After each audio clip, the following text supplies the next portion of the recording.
Retour en France, intéressons-nous à présent à une question de société, un thème dont il n'est pas toujours facile de parler en famille autour d'une table.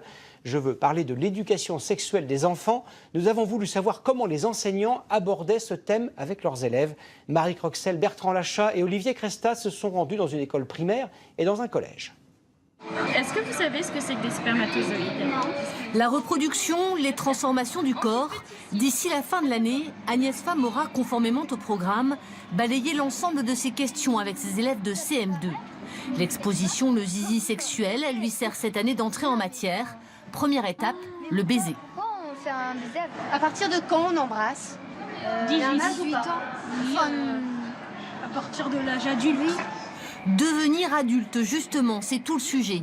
Découverte des affres de la puberté. Il y a les seins qui poussent. Et ça arrive quand? C'est quand on devient adulte. La voix est munie, la puanteur. Enfin, il y a l'odeur, la transpiration, l'odeur sous les bras. C'est très difficile à l'âge de la puberté. Donc c'est un moyen pour eux de se décomplexer et de poser toutes les questions qu'ils ont envie de poser à ce moment-là. C'est quoi un désir sexuel? Ça se dresse comme ça. C'est ça le désir?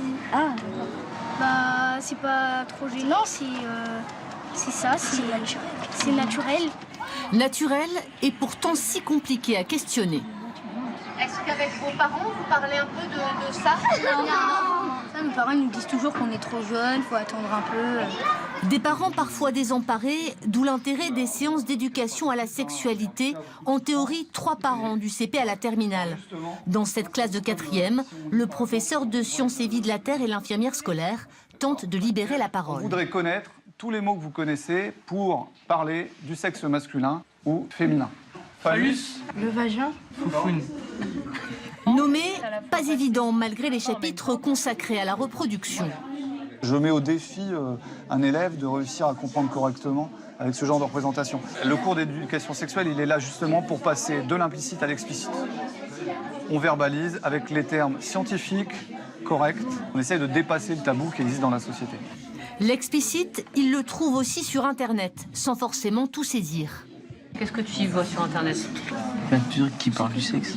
Je me dis, c'est quoi ça? Du coup, après, je vais voir sur Google parce que je sais pas. Des fois, je me demande des trucs. Et tu poses la question à qui? À ma mère. Ce flot d'informations non contrôlées rend plus nécessaire encore ces séances où l'on parle aussi comportement sexuel ou sentiment.